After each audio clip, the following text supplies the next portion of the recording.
Bien, entonces, cuando hablamos de trastornos afectivos, lo primero que tenemos que recordar es la clasificación, ¿ya? O sea, los trastornos afectivos históricamente se han clasificado en trastornos unipolares, que son básicamente los trastornos depresivos, y estos a su vez pueden ser la depresión mayor, ¿correcto? Que tiene una variante conocida como depresión endógena, que es una variante más orgánica, pero en general, depresión mayor es el término para todos, ¿ya? Y esta se subdivide, la depresión mayor se subdivide en psicótica, que es cuando aparecen signos claros, delirantes de ideas de muerte, suicidio, desvaloración, y la no psicótica, que es la gran mayoría donde no hay estas ideas de desvaloración, de suicidio, etcétera, y bueno, tiene menos riesgo de cometer suicidio. Ya la psicótica es más o menos un 15%, mientras que la no psicótica es un 85% de las depresiones mayores.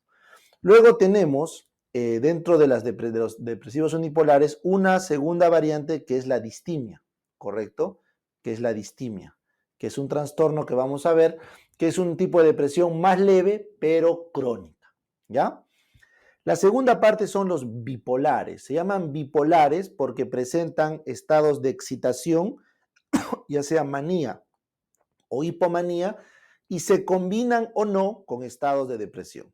Entonces ahí tienes el tipo 1, que es el maníaco, el que tiene episodios maníacos a la alta, o que tiene episodios mixtos, con o sin depresión. O sea, hace manía, depresión, solo manía, manía, depresión. Ese es el tipo 1. Y el tipo 2 es el depresivo mayor, pero que en el transcurso de su vida hace las hipomanías, ¿correcto? Y el ciclotímico es aquel que combina la hipomanía con la distimia que les puse acá. Combinamos hipomanía con distimia por al menos 2 años y no existe más de 2 meses libre de enfermedad. ¿Ya? Entonces, esas son las definiciones o la clasificación, mejor dicho, de los trastornos afectivos que vamos a ver más adelante en su diagnóstico. Bien, lo siguiente que necesito que recuerden es las definiciones de los términos. Por ejemplo, el episodio depresivo es el primero de la vida de una persona, el primer episodio. Entonces, un episodio depresivo no es igual a ser un paciente con trastorno depresivo. Entonces, el trastorno depresivo sí es el que tiene riesgo suicida y es porque tenemos 2 o más episodios depresivos. O sea, se llama trastorno porque ya hay 2 o más episodios depresivos que están espaciados por lo menos 6 meses uno del otro. ¿Ya? Finalmente, la distimia, habíamos quedado que eran criterios depresivos menores, no llegabas a los criterios diagnósticos, por eso dice que es más leve, no tiene riesgo de suicidio elevado, pero es crónica, debe estar por lo menos 2 años. Y el paciente no está libre de síntomas por más de 2 meses. O sea, sus remisiones no exceden los 2 meses y luego recae y recae y recae. ¿Correcto? Entonces, ¿por qué es tan importante este capítulo y por qué nos preguntan tanto los trastornos afectivos? Justamente por la epidemiología. El trastorno afectivo es la enfermedad psiquiátrica más frecuente de todas. Es la más frecuente de todas, ¿correcto? La prevalencia del trastorno, ojo muchachos, trastorno, el que es 2 o más veces con riesgo de suicidio, es de 15% promedio, que puede ir aumentando a lo largo que avanza la vida. ¿Ya? Y si yo les dijera la prevalencia del episodio depresivo, ustedes no me creerían. El episodio depresivo le puede pasar al 55% de personas. O sea, prácticamente 1 de cada 2 humanos a lo largo de su vida tiene un episodio depresivo por algo que le ha pasado. Eso no significa que vas a hacer un trastorno depresivo, ¿correcto? El episodio depresivo puede curar solo, inclusive en 4 a 6 meses, sin tratamiento. Pero con psicoterapia y tratamiento eso puede curar en mucho menos tiempo, ¿ya? Pero el trastorno depresivo, ahí ya sí tenemos un cuadro psiquiátrico de fondo o un cuadro orgánico de fondo, y eso sí tiene más riesgo de suicidio y eso sí puede requerir un tratamiento mucho más prolongado o inclusive de por vida, ¿ya? Bien. Recuerden que la distimia es un poco menos frecuente, 3 a 5%, y sobre todo en gente joven, y el bipolar es mucho más raro, 1%. ¿Ya? ¿Quiénes tienen más depresión y distimia? Pues las mujeres son casi el doble que los varones. Y en cuanto al bipolar, es tanto varón como mujer por igual. La diferencia es que en los episodios bipolares, los masculinos o el varón suele hacer más episodios maníacos y la mujer suele hacer más episodios depresivos. ¿Listo? La edad de presentación de los síntomas. El trastorno depresivo mayor suele aparecer alrededor de los 40, 50 años. ¿Por qué? Porque estas personas tienen riesgos debido a factores ambientales o sociales. Por ejemplo, a los 40 años mucha gente pierde el trabajo, o sus hijos se van de casa, o sus padres fallecen, o la vida simplemente les juega una mala pasada con alguna enfermedad, y es una etapa crítica. Tanto es así que se conoce como la crisis, ¿no es cierto?, de la edad media, ¿ya? Y en esa crisis se manifiestan las depresiones. ¿Listo? También los suicidios, o sea, los suicidios se disparan pasados los 55 años, porque justamente es la complicación de estos trastornos depresivos que arrancan 10 años antes, ¿ya? Es por eso que tratamos la depresión, porque deviene en suicidio, ¿bien? Luego, la distimia, en cambio, es más frecuente en jóvenes, en adultos jóvenes, menores de 40 años. Y si se presenta en niños o adolescentes, el criterio diagnóstico de distimia ya no es 2 años, sino se vuelve 1 año, cuando es en niños y adolescentes. ¿Ya? Finalmente, los bipolares suelen aparecer en sus 30. Las mujeres más hacia los 30, los varones un poco antes de los 30, pero es justamente en la edad media, en promedio en general, que aparece el bipolar. ¿Listo? En el caso del bipolar, sí hay un marcado componente familiar genético. Recuerden. En cambio, en la depresión, el 80% de las depresiones no tienen una explicación familiar o genética, sino es más un tema psiquiátrico, psicológico, ambiental, o sea, estresores externos que generan el cuadro depresivo. En cambio, en el bipolar es más explicable por temas genéticos y familiares. Bien, ahora conversemos del suicidio. ¿Por qué tenemos que conversar del suicidio? Porque recuerden que de la depresión deviene el suicidio casi en un 15% de casos, que les dije que era la depresión psicótica que tenía ideas de muerte. Y en el caso de los bipolares es mucho más probable, puede llegar inclusive al 25-30% de bipolares que lleguen a intentar suicidarse, porque es más psicótico el daño. Entonces, debido a la gravedad, la complicación que tiene este trastorno afectivo es que tenemos que hablar del suicidio. Por eso es que tratamos la depresión y el bipolar, para evitar que se suicide. Entonces, el suicidio, su principal factor de riesgo es la depresión, ¿correcto? Los trastornos afectivos. Y si habría que comparar entre depresión y bipolar, los bipolares tienen aún más riesgo. Pero como son menos frecuentes que los depresivos, al final ganan los depresivos en frecuencia. Pero en riesgo gana el bipolar. En segundo lugar están los adictos. Y como la adicción más frecuente es el alcohol, entonces el alcohol queda en segundo lugar. En tercer lugar está la esquizofrenia, sobre todo en la fase final residual de los pacientes que no han sido bien tratados. ¿Ya? Luego tenemos como cuarta causa las borderline, que son borderline severas con clínica psicótica. Esos son los 4 más frecuentes de suicidio. Pregunta de examen: depresión, alcoholismo, esquizofrenia y borderline. ¿Ya? El factor pronóstico más importante es intentos previos. Esta es la pregunta más repetida. Intentos previos. Ojo, cuando hablamos de un intento de suicidio, no es lo mismo que hablar de una amenaza suicida o una vacilación, ¿correcto? Entonces, los intentos de suicidio ya son cuando francamente la persona desea matarse, ¿correcto? Desea matarse con algún objeto, con alguna situación contundente, ¿correcto? En cambio, las amenazas de suicidio o vacilaciones suelen ser sin intento de quitarse la vida, sino simplemente llamar la atención, ¿ya? Entonces, si yo me hago cortes en el brazo diciendo que es por mi amorcito que me ha dejado, y lo hago en público y hago mi escándalo, lo más probable es que eso sea una vacilación o una amenaza suicida. Pero si una persona va en su cuarto, se pone una horca y se tira, ¿no? Y por ahí que se rompió la cuerda y no se mató, eso sí ya es un intento de suicidio más objetivo, y ese sí tiene riesgo. ¿correcto? Ahora, recuerden, las mujeres suelen tener más intentos de suicidio que no lo consuman. Son intentos de suicidio un poco menos elaborados, se podría decir, y no lo consuman. Mientras que los hombres, correcto, por eso los intentos son más frecuentes en mujeres, los intentos, ¿ya? Y como les digo, en esos intentos no logran consumar el suicidio, pero los suicidios consumados son más frecuentes en varones y suelen ser con armas de fuego, con horcas, con drogas, y lo hacen recluidos en su casa, aislados, no como los intentos que son en público, ¿ya? Entonces es importante que se den cuenta de eso. Por eso, el factor de riesgo más importante para el suicidio, después de estas 4 enfermedades, o sea, después de las enfermedades psiquiátricas, el siguiente factor de riesgo más importante es ser un varón mayor de 55 años, que está solo, ya sea porque se ha divorciado, porque ha enviudado, lo que fuera, o porque vive solo.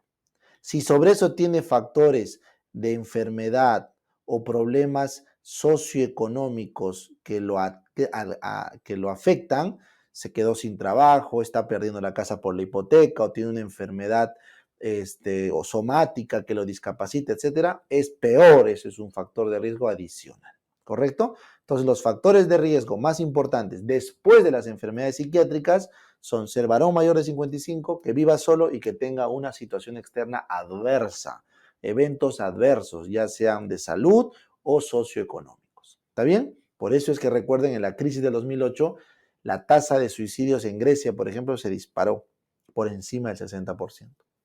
¿Ya? Existe, sin embargo, una diferencia importante.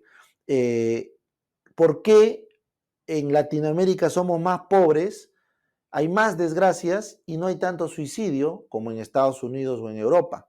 Entonces, lo que se ha visto es que hay factores que protegen frente al suicidio.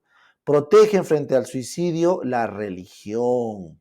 La religión. Los ateos son los que más se matan.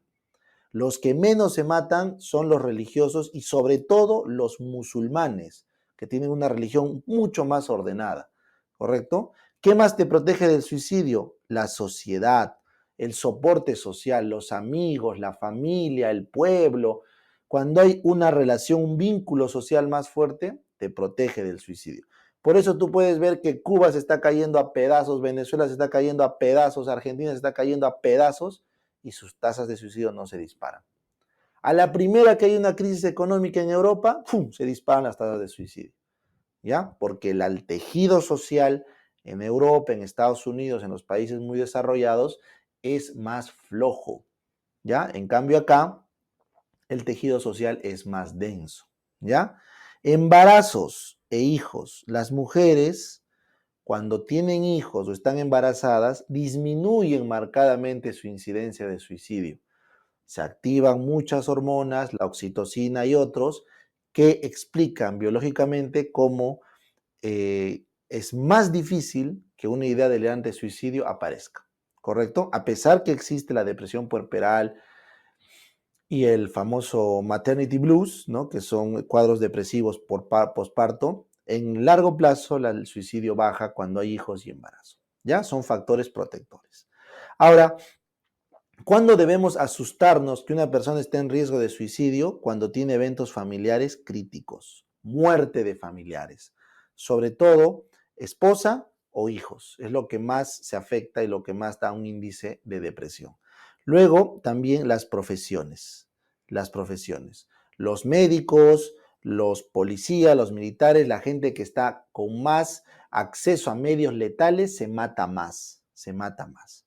Y finalmente las enfermedades terminales, ¿no? Cuando una persona tiene una enfermedad terminal es más probable que se suicide. Bien, entonces, ¿qué hacemos frente a un suicidio? De una vez hablemos del tratamiento. Suicidarse no es racional, ¿correcto? Es lo primero que tenemos que entender. Si tú tienes muchos problemas en tu vida, quitarte la vida no va a solucionar ninguno. Al contrario, va a crear más problemas.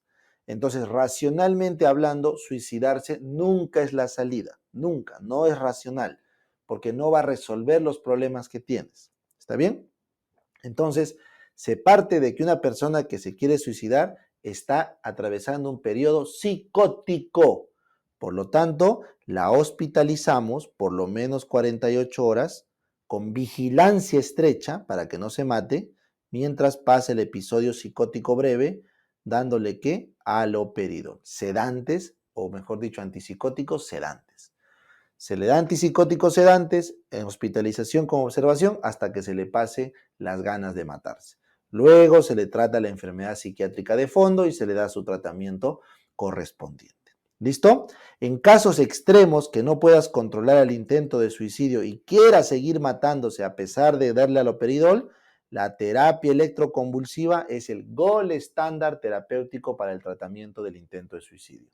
Te pasan corriente al cerebro, te resetean todo y se te pasan las ganas de matarte. ¿Ya?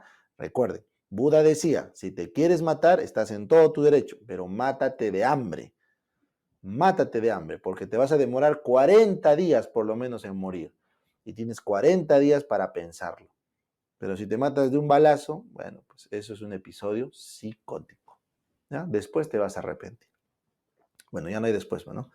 Pero si no se consuma tu suicidio, probablemente te arrepientas. O sea, al paciente se le tiene que explicar eso cuando esté en terapia. El suicidio nunca es la salida. Si es que te matas, no vas a arreglar nada. Y si te intentas matar y luego te recuperas, te vas a dar cuenta que fue un error. Así que siempre se debe tratar el suicidio o el intento de suicidio como algo psicótico. Psicótico. ¿Ya? Muy bien. Entonces, para poder entender bien todo esto que estamos hablando, ¿no? Y pasar al tratamiento y a la clínica, es necesario un repaso de la fisiología de la afectividad. ¿Ya? Entonces, nosotros tenemos los neurotransmisores noradrenalina, tenemos el neurotransmisor serotonina y el neurotransmisor dopamina. ¿Ya? Dopamina. Listo. Entonces, la dopamina es un neurotransmisor que nos da iniciativa. Nos da la iniciativa, las ganas de empezar cosas, ¿correcto? La serotonina es un neurotransmisor que nos da quietud, paz, nos da paz emocional, quietud. Y la noradrenalina es un neurotransmisor que nos da energía mental y nos aumenta el estado de alerta, ¿correcto? Entonces, cuando nosotros combinamos la energía, el estado de alerta y la iniciativa que nos da la dopamina, tenemos la motivación para hacer las cosas. Entonces, si nosotros estamos muy motivados y tenemos energía para salir, trabajar, hacer 1, 2, 3, 4, 10 cosas en el día, es porque nuestro tono noradrenérgico y dopaminérgico están yendo bien, ¿correcto? Luego, la serotonina, que es la parte de las emociones, que nos mantiene equilibrado y nos da las emociones positivas, o mejor dicho, el bienestar emocional, cuando lo combinamos con la energía o con la iniciativa de la dopamina, podemos llegar a los extremos emocionales. Por ejemplo, el placer o el otro sería la ira. ¿Correcto? Entonces, cuando le metemos toda la iniciativa, pero al tema emocional, porque la serotonina tiene que ver con las emociones, ¿correcto? Con la emoción. Entonces se genera en el extremo placer y en el otro extremo ira. Por eso, el eros y el tánatos, ¿no es cierto? Que se hablaba siempre en la psicoterapia, ¿ya? El eros, el placer, fundamental, la creación, y el tánatos, la muerte, la ira, la destrucción, son como que las dos fuerzas que mueven nuestro cerebro, ¿no es cierto? Entonces, el impulso sexual, ¿correcto? El placer, que es el extremo máximo, y la ira, que es el contrario, son las dos pulsiones emocionales extremas. Entonces, en el medio están el resto de las emociones, ¿correcto? Entonces, cuando una persona es capaz de disfrutar el placer al máximo o de odiar con ira al máximo, podemos decir que su tono serotoninérgico y su tono dopaminérgico están bien. Entonces, cuando los tres están equilibrados, tenemos las emociones y las cogniciones, o sea, el pensamiento, y las voliciones, o sea, la voluntad, estabilizados. Cognición, emoción y voluntad estables, porque mis tres neurotransmisores están operando, están trabajando, ¿correcto? Están trabajando. Muy bien. Entonces, Entre noradrenalina y serotonina juntos no hay como que un vínculo como para poner algo acá en el moradito, ¿ya? Entonces, ¿qué es lo que pasa cuando se alteran cada uno? Miren, si ustedes aumentan la noradrenalina, van a tener más energía, más energía.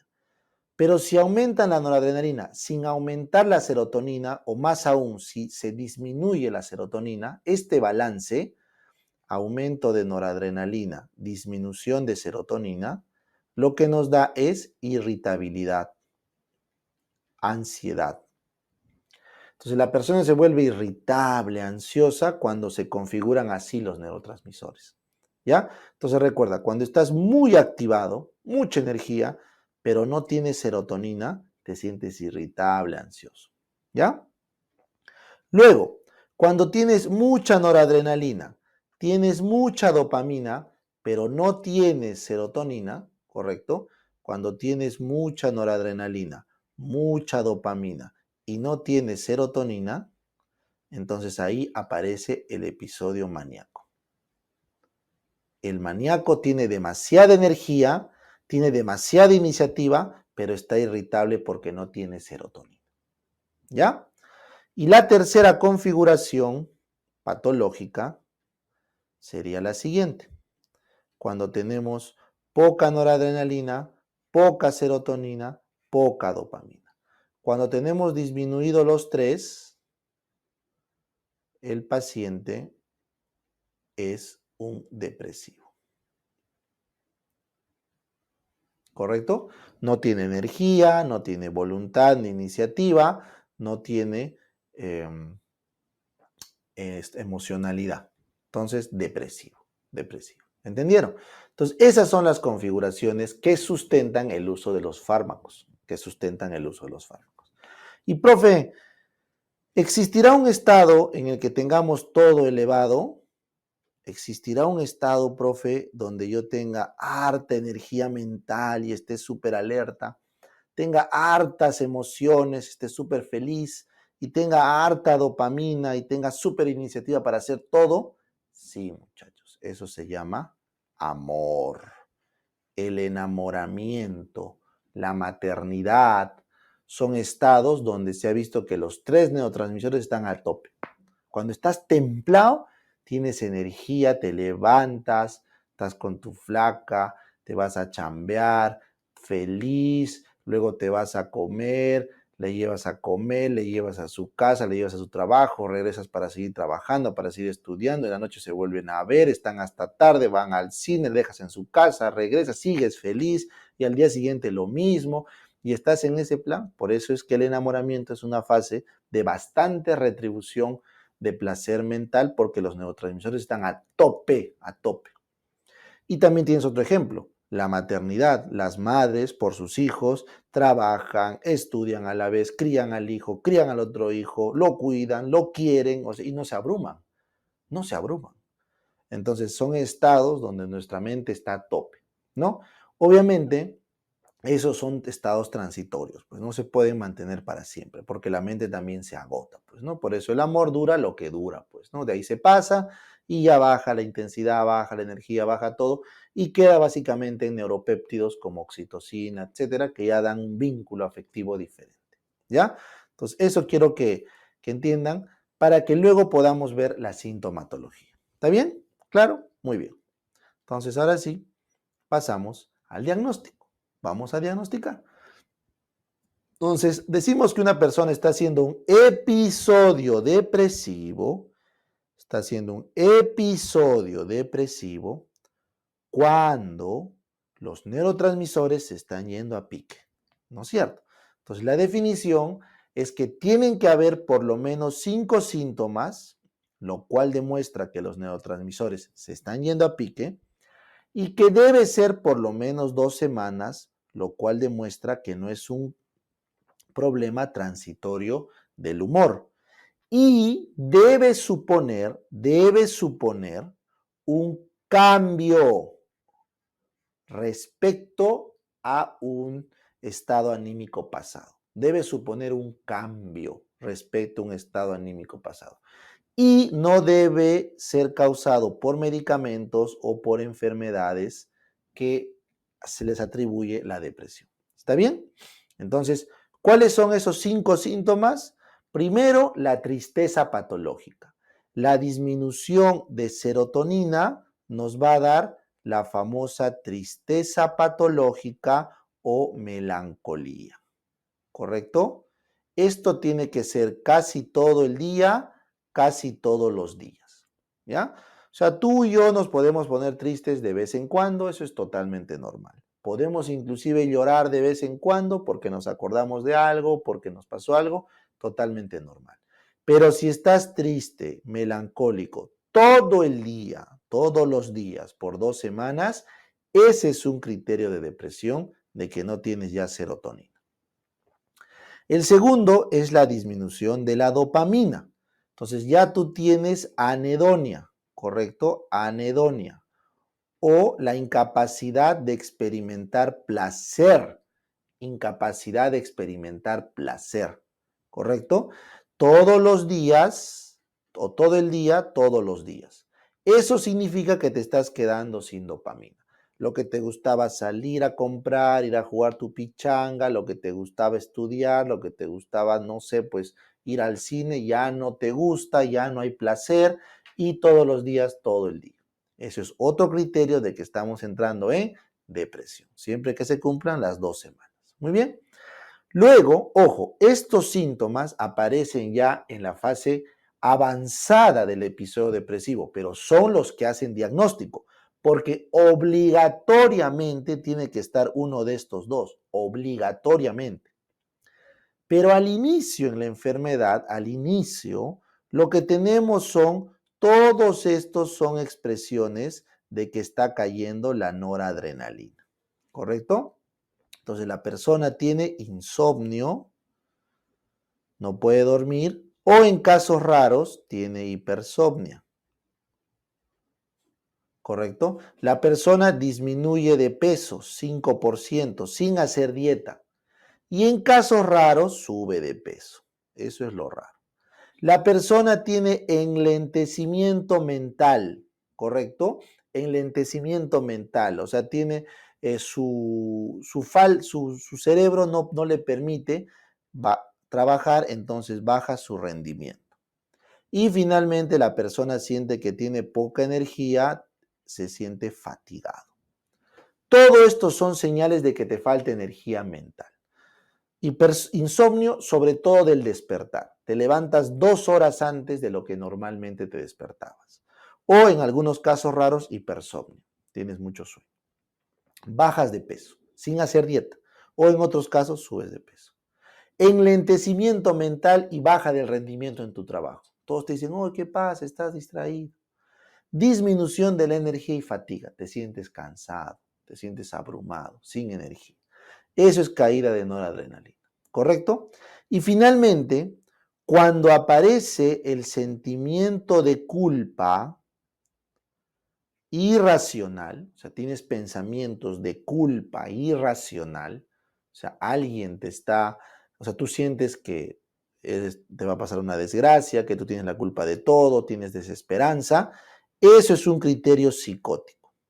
Y cuando ya tienes ideas de muerte, o ideaciones repetidas de suicidio, eso también es otro criterio psicótico, ¿ya? Entonces, las ideas de muerte, los intentos de suicidio y las ideas de culpa, de sentimientos de desvalorización, son los 2 criterios de psicosis, que son gravedad, gravedad. Y finalmente, acá les puse uno, que es la famosa pseudodemencia, la incapacidad de concentrarse.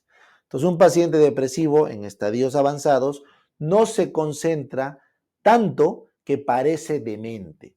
O sea, sus estados mentales hacen que no tenga atención, concentración, inclusive puede perder a veces orientación, etcétera. Pero en los mini mental de Folstein no sale con trastorno cognitivo. Eso se llama pseudodemencia. Cuando hay clínica de demencia, pero un paciente con clínica psiquiátrica de depresión. ¿Ya? Entonces, estos criterios que están viendo acá, si ustedes los suman, son 9. Entonces, estos 9 menos 2 son 7. Estos 7 puedes tener cualquiera de ellos más uno de los de arriba y si suman 5 tienes diagnóstico. ¿Ya? Recuerden, el distímico tiene todo esto pero leve, tiene todo esto pero leve sin los criterios de muerte y de culpa. O sea, el distímico tiene todo menos la clínica psicótica y lo tiene de forma leve, pero por más de 2 años. ¿Ya? Hay otro tipo de depresión que es la depresión invertida, donde en vez de insomnio tienen hipersomnia, donde en vez de perder peso ganan peso, donde en vez de estar enlentecidos están agitados. O sea, es lo contrario. Se llama depresión invertida. ¿Ya? Hay otro tipo de depresión, que es la depresión anaclítica de Spitz. Anaclítica de Spitz. Es cuando tienes un bebito que le quitas la mamá, le quitas la figura materna y lo dejas solo, botado. Ese niño al inicio empieza a llorar y está irritable. Y a los pocos meses empieza a apagarse y deja de desarrollar su cerebro, su emoción, su acción, inclusive regresiona. Ahí nos damos cuenta que el cerebro humano necesita la figura materna y necesita el amor para desarrollarse. Si no, no lo podemos hacer. Recuerden eso.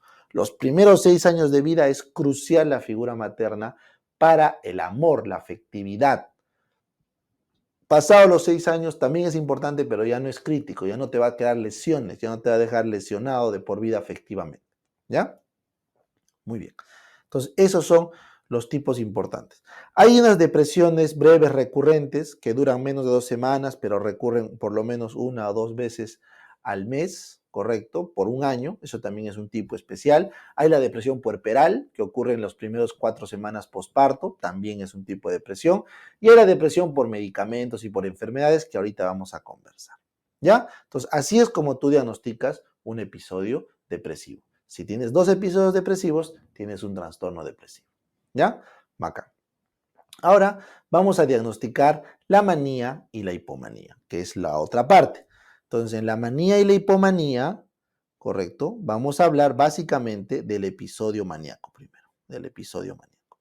Entonces, en el episodio maníaco, lo que tú tienes que hacer es simplemente a estos síntomas, correcto, a estos síntomas, lo que era 5 síntomas, lo vuelves 3. 3, ¿correcto? Que puede ser 4, si es que, puede ser también 4 síntomas, si es que lo que predomina es la irritabilidad y no el estado de euforia elevado. Ahorita te voy a explicar. Y tiene que durar 1 semana, o sea, 7 días, 7 días, ¿correcto? Entonces acuérdate de tus valores, ¿ya? Entonces, mire, el maníaco, la definición de base es que hay un aumento del estado anímico, un aumento de la afectividad, o sea, hay euforia, esa es la palabra, hay euforia, una afectividad elevada. Ese es un mandato en la manía. Entonces, si hay la euforia, son 3 síntomas. Si no habría la euforia, porque no se llega a manifestar como tal, pero tenemos la irritabilidad, entonces ahí se necesitamos 4 síntomas adicionales, ¿ya? La irritabilidad es algo importante porque es una manifestación rara de los trastornos afectivos. Por ejemplo, la tristeza en los niños y en los adolescentes no se expresa como tristeza, se expresa como irritabilidad. Ojo, ¿ya? Igual en los maníacos, cuando no se llega a la euforia, nos queda la irritabilidad. Entonces, la irritabilidad es como un paso transitorio hacia los cuadros más graves afectivos. Bueno, entonces, dicho esto, ¿cuáles son los criterios que tienen que aumentarse en la manía? Recuerden que en la manía tenemos aumento de la noradrenalina, entonces hay insomnio. Insomnio. El paciente no puede dormir, ¿correcto? No puede conciliar el sueño. Y a veces le basta con 2 horas suficiente para estar lúcido todo el día. Entonces, incapacidad para dormir. ¿Ya? Luego, el paciente está verborreico, verborrea.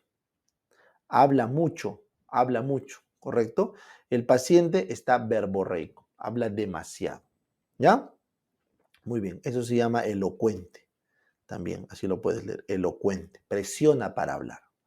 El paciente tiene una autoestima elevada, o sea, ideas de grandeza, que inclusive pueden llegar al delirio megalomaníaco, ¿ya? Se cree Superman, se cree un superhombre, su autoestima es muy elevada, se siente grandioso y en algunos casos puede delirar y hasta puede pensar que puede volar y se tira de un segundo piso y se mata, ¿ya? Son casos ya extremos, los delirios de grandeza. Muy bien. El paciente tiene distraibilidad. Distraibilidad. Cualquier cosa le quita su atención. Es bastante distraído y eso es porque tiene también demasiada noradrenalina, ¿ya? El paciente presenta fuga de ideas. Ya les expliqué en semiología. La fuga de ideas es cuando combinas verborrea, taquipsiquia con pérdida de la idea directriz, ¿ya? Y finalmente, el paciente se obsesiona con lograr objetivos, sobre todo relacionados al trabajo, o puede ser conductas sexuales de riesgo, o puede ser compras compulsivas.